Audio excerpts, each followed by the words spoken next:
नमस्कार। भारतवाणी से मैं कविता स्वागत करती हूँ आप सबका।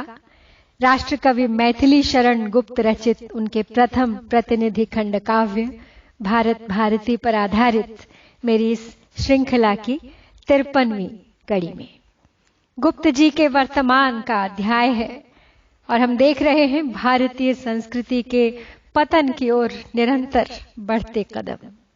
जैसा हमारा उत्थान था वैसा ही पतन भी। दारिद्र्य, अनैतिकता, अव्यवस्था, आपसी भेदभाव से जूझते उस समय के देश की दुर्दशा को दिखाया है गुप्त जी ने और मांग रखी है सामाजिक नूतनता और पुनरुत्थान की हमसे। व्यर्थ के आडंबरों में घिरे हुए भारतीय समाज से जो कई पीढ़ियों पीछे छोड़ चुके हैं अपने स्वर्णिम अतीत को, अब तो उसके बीज भी शेष नहीं रहे हैं। बचे हैं तो केवल शतरंज के बेजान मोहरे जो अपनी चाल भी खुद नहीं चल सकते। यद्यपि उड़ा बैठे कमाई बाप दादों की सभी, पर ऐंठ वह अपनी भला हम छोड़ सकते हैं कभी। भूषण बिके ऋण भी बढ़े पर धन्य सब कोई कहे, होली जले भीतर न क्यों बाहर दिवाली ही रहे। यद्यपि उड़ा बैठे कमाई बाप दादों की सभी, पर ऐंठ वह अपनी भला हम छोड़ सकते हैं कभी। बात कर रहे हैं यहाँ बिगड़े रईसों की संतानों की एक बार फिर से, जो आडंबर पर ही जीते हैं। बाप दादों की कमाई को उड़ाकर अपने व्यसनों में फूंक कर अपने ही घर जलाकर होली अपनी ही संपत्ति की निकालकर दिवाला मनाते हैं रोज दिवाली। झूठी शान दिखावा ही उनका जीवन बन गया है। रस्सी जल गई पर बल नहीं गए वाली कहावत बिल्कुल सही बैठती है उन पर। भूषण बिके ऋण भी बढ़े पर धन्य सब कोई कहे, होली जले भीतर न क्यों बाहर दिवाली ही रहे। घर की स्त्रियों के आभूषण भी बेच खाए हैं निर्लज्जों ने। ऋण में कर्ज में डूबे हैं सिर से पांव तक। झूठी शान बघारने से नहीं चूकते। मेहनत मशक्कत कभी की नहीं, बस बाप दादों की कमाई के भरोसे जीवन व्यसनों में लिप्त होकर काट दिया। लेकिन कब तक आखिर साथ देगी वो संपत्ति जिसे कमाने में पीढ़ियों ने अपना खून पसीना बहाया होगा। उसे गंवाने में इन्होंने पल भर भी नहीं लगाया होगा। गुण ज्ञान गौरव मान धन यद्यपि सभी कुछ खो चुके, गज भुक्त शून्य कपित्थ सम मिसार अब हम हो चुके। पर हैं दबाते दीनता श्वेतांबरों में भूल से, संभव कभी है अग्नि को भी दाब रखना तूल से। गुण ज्ञान गौरव मान धन यद्यपि सभी कुछ खो चुके, गज भुक्त शून्य कपित्थ सम निस्सार अब हम हो चुके। गुण ज्ञान की क्या बात करें, सगुण अच्छी आदतें तो विकसित ही नहीं हुई आलस्य और विलासिता के कारण, और जो थोड़ा बहुत विरासत में पाया होगा उसे सहेजा नहीं, सींचा नहीं, आवश्यकता ही नहीं समझी बाप दादों की संपत्ति के आसरे। कुल का गौरव मान सम्मान सब खो दिया, मिट्टी में मिला दिया। अपना आत्मसम्मान स्वाभिमान तो शायद कभी अनुभव ही नहीं किया, केवल चाहा मांगा सम्मान झूठी शान दिखावे के बल पर।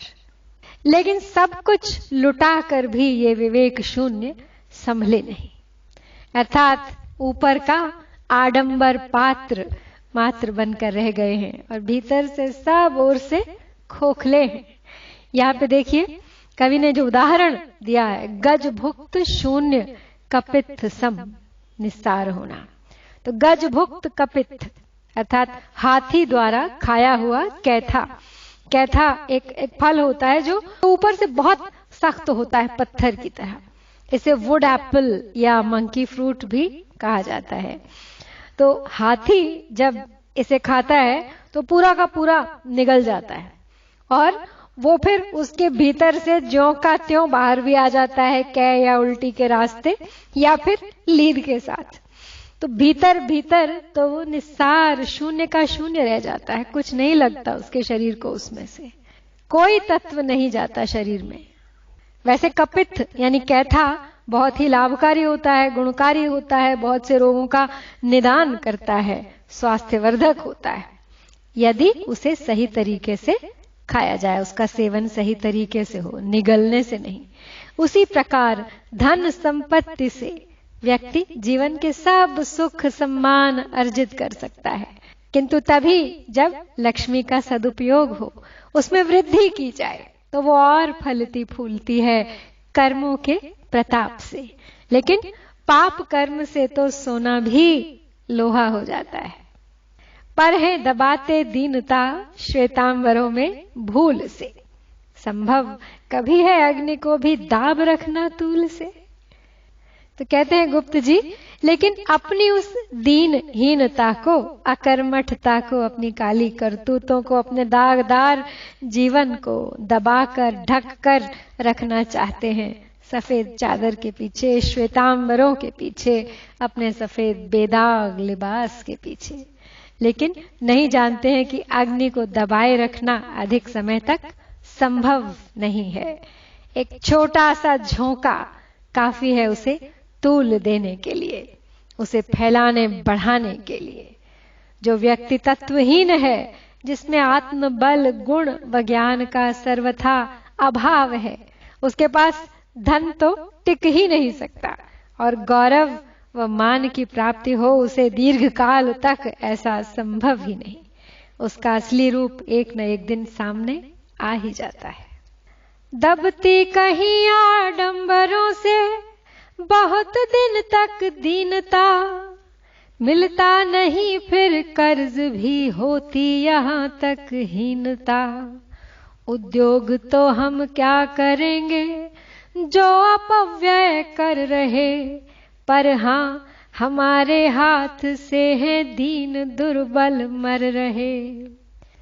दबती कहीं आडंबरों से बहुत दिन तक दीनता, मिलता नहीं फिर कर्ज भी होती यहाँ तक हीनता।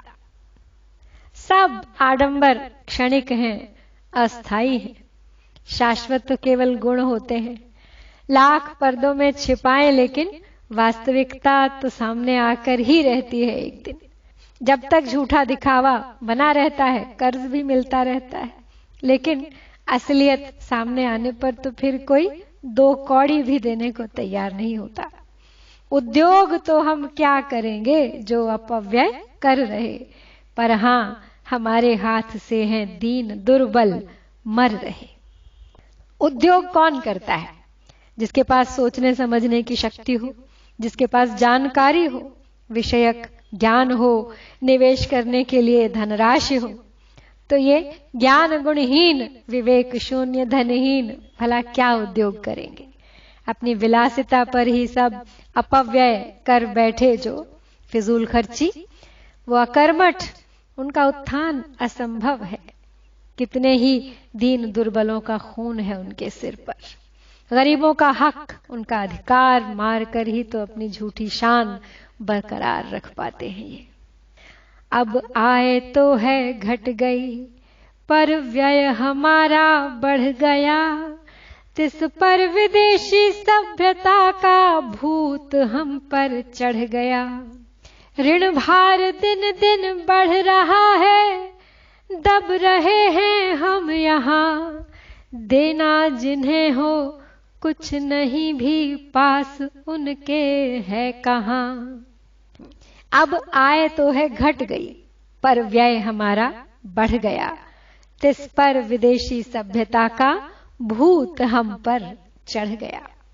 आय घट गई है अथवा आय है ही नहीं, पर व्यय अपनी जगह ज्यों का त्यों बना हुआ है, और उसके ऊपर विदेशी सभ्यता का भूत भी सिर चढ़कर नाच रहा है। विदेशी तौर तरीके से जीना, विदेशी खान पान परिधान की आदत पड़ गई है, सूट बूट टाई पहनकर क्लब में जाना, मांस मदिरा सिगरेट सिगार दिनचर्या का महत्वपूर्ण हिस्सा बन गया है। अपनी पहचान खो दी है सर्वथा।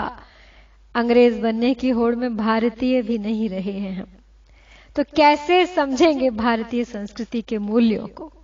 ऋण भार दिन दिन बढ़ रहा है, दब रहे हैं हम यहाँ, देना जिन्हें हो कुछ नहीं भी पास उनके है कहां।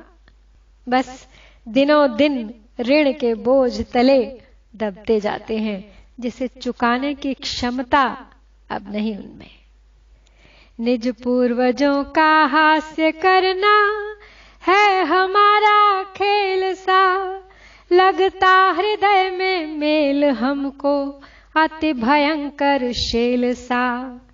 कोई कहे हित की उसे हम शत्रु समझेंगे वही, मधुमय अपथ्य अभीष्ट है कटुपथ्य हमको प्रिय नहीं। निज पूर्वजों का हास्य करना है हमारा खेल सा, लगता हृदय में मेल हमको अति भयंकर शेल सा। मतिभ्रंश ऐसा हुआ है, सोचने समझने की शक्ति चली गई है, बुद्धि असमर्थ है। ये कोई पागलपन या रोग नहीं है, जानबूझकर तैयार किया है ये गर्त हमने अपने पतन का, अपनी अधोगति का। अपने पूर्वजों पर, अपनी पुरातन उत्कृष्ट संस्कृति पर गर्व करने के स्थान पर उसका उपहास करने में बहुत मजा आता है हमें। शायद सबसे प्रिय खेल है आधुनिकता के आडंबर में रंगी इस नई पीढ़ी का। पाश्चात्य संस्कृति की ओर बढ़ रहे हैं तेजी से उनके कदम, और दुगनी तेजी से ठुकरा रहे हैं वो अपनी संस्कृति को। मेल जोल तक नहीं रखना चाहते तुच्छ भारतीयों से। हृदय मिलना तो बहुत दूर की बात है, लेकिन विदेशियों के तलवे चाटने, उनके सेवक बन जी हुजूरी करने को, उनके आगे पीछे एलची बन घूमने के लिए हरदम हाजिर हैं। कोई कहे हित की उसे हम शत्रु समझेंगे वहीं, मधुमय अपथ्य अभीष्ट है कटुपथ्य हमको प्रिय नहीं। कोई यदि अपने हित की बात बताए तो उस पर भी शक किया जाता है, शत्रु समझा जाता है उसे, और परायों को शुभ चिंतक आदर सत्कार सहित उन्हें अपने घर में बुलाया जाता है। मधुमय हो, मीठा हो, भले ही अपथ्य क्यों ना हो। अपथ्य अर्थात अहितकर, रोग कारक, नुकसान करने वाला, तो वो स्वीकार है, अभीष्ट है, प्रिय है, रुचिकर है। लेकिन पथ्य अर्थात जो स्वास्थ्य के लिए उपयोगी है, जो लाभकर है, जो हितकर है, वो कड़वी दवा हरगिज स्वीकार नहीं है। आराम पसंद, आलसी, अकर्मठ इतना हो गया है भारतीय, मेहनत नहीं करना चाहता। भूल गया है वो कि उद्यमेन हि सिद्ध्यन्ति कार्याणि न मनोरथैः, न हि सुप्तस्य सिंहस्य प्रविशन्ति मुखे मृगाः। सोते हुए शेर के मुंह में भी शिकार अपने आप नहीं आ जाता। जंगल के राजा शेर को भी अपना शिकार खुद करना पड़ता है। रहते गुणों से तो सदा हम लोग कोसों दूर हैं, परलोक में अपनी प्रशंसा चाहते भरपूर हैं। हम तेल ढुलका कर दिए को हैं जलाना चाहते, काटे हुए तर में मनोहर फल लगाना चाहते, काटे हुए तर में मनोहर फल फलाना चाहते।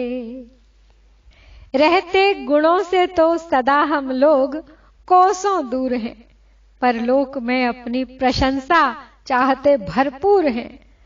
गुणों से तो कोसों दूर हैं, किंतु ऊपरी दिखावे के बल पर अपनी प्रशंसा भरपूर चाहते हैं। तो फिर ऐसे लोगों को उन्हीं जैसे चाटुकार भी मिल जाते हैं, पल जाते हैं उनके आसपास इर्द गिर्द, जो झूठी प्रशंसा करते हैं और धान ऐंठते रहते हैं, बस अपना उल्लू सीधा करते हैं। हम तेल ढुलका कर दिए को हैं जलाना चाहते, काटे हुए तरु में मनोहर फल फलाना चाहते। काटे हुए तरु में मनोहर फल फलाना चाहते।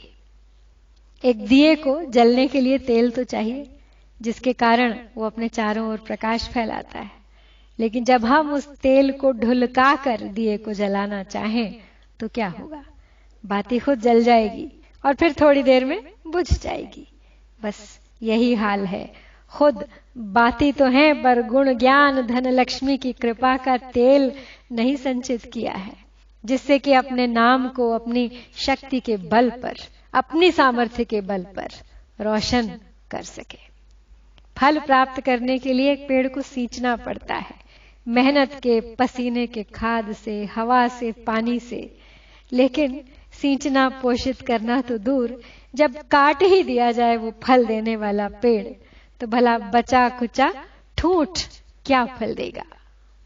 क्या अपेक्षा कर सकता है किसी देश का भविष्य उनसे जिनका वर्तमान इतना गर्हित है? क्या गर्व कर सकता है राष्ट्र उन पर जो स्वयं पर गर्व करने की स्थिति में ही नहीं है? क्या आपको लगता है कि आज समय में कुछ बदलाव आ गया है? जहां तहां दिखाई देती तो है बदलाव की एक लहर, किंतु विदेशी संस्कृति की ओर विशेष झुकाव को हम में से कोई भी झुठला नहीं सकता।